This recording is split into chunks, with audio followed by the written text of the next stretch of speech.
Kahon-kahong dokumento patungkol sa confidential funds ni Vice President Sara Duterte ang bitbit ng prosekusyon sa ika-11 araw ng impeachment trial. Ilan sa mga nilalaman nito ang acknowledgement receipts na isinumite ng Office of the Vice President sa Commission on Audit para sa pag-liquidate ng confidential funds. Sa dami ng dokumento, namili na lang si Counsel for Prosecutor Lorna Capuna ng ipepresenta. Kabilang dyan ang resibong nagsasabing nakatanggap umano ng 70,000 pesos ang kontrobersyal na si Mary Grace Piatos. Tumanggap po si Mary Grace Piatos ng 70,000 pesos for the payment of rewards, close and open parenthesis, medicines. Anong ibig sabihin? Ang binayad sa kanya na reward ay gamot? Hindi ko po ma-determine based on this document alone po, kaya po kami nagpapasubmit ng additional documents.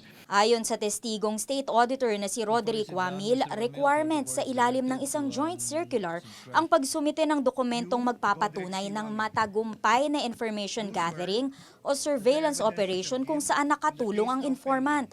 Pero sa kaso raw ni Mary Grace Piatos at ng iba pang nakatanggap umano ng confidential funds bilang pabuya, walang supporting documents na naisumite ang OVP.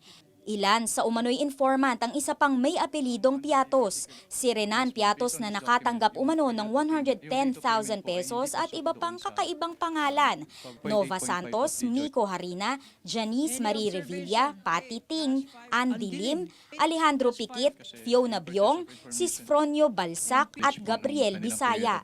Hindi napigilan ni Capuna na magkomento sa ilang mga kakaibang pangalan, kaya nag-object na si defense lawyer Michael Powa. Ang dilim. Kanya ko pala hindi mabasa, ang dilim. Kung merong ang dilim, siguro dahil Objection, pikit. Your Honor. I'm sorry, but I've been giving leeway to opposing counsel, but I think she's been coloring, the contents of the documents. So I think you know what the counsel for the respondent is talking about. Yes. Kindly proceed accordingly. Ayon kay Wamil, wala naman daw sa mandato nilang mga state auditor na imbestigahan ang identity ng mga taong ito.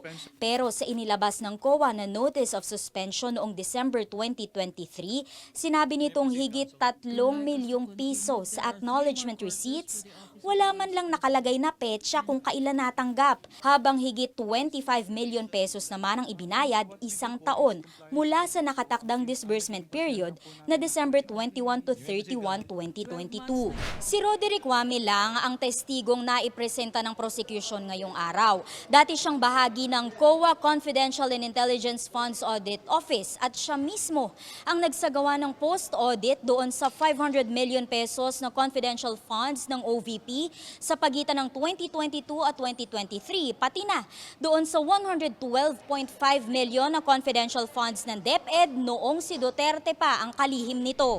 Ani Wamil, si Duterte pa mismo ang nakapirma sa iba't ibang dokumentong isinumite ng OVP sa COA, pero nakitaan ito ng mga discrepancy.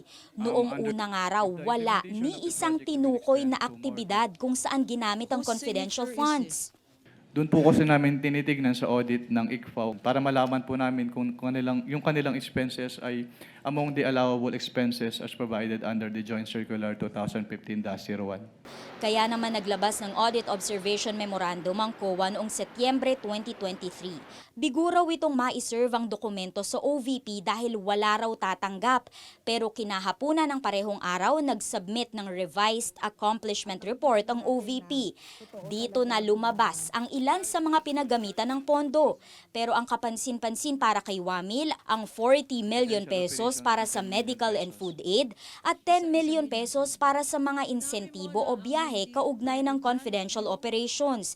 Hindi raw kasama yan sa mga pwedeng paggamitan ng confidential funds. Kabilang pa raw sa mga binili ng OVP gamit ang confidential funds ang mga mesa at upuan, desktop printers at computers na sa halip na official receipt, acknowledgement receipt lang ang proof of purchase. At lahat po nung kanilang payment of rewards ay walang naka-attach na any document supporting the success of the information gathering activity or surveillance activity on account of the information given. Bukas itutuloy ang direct examination kay Wamil. Para sa impormasyong napapanahon at on-demand, Amor Santos, Newswatch Plus.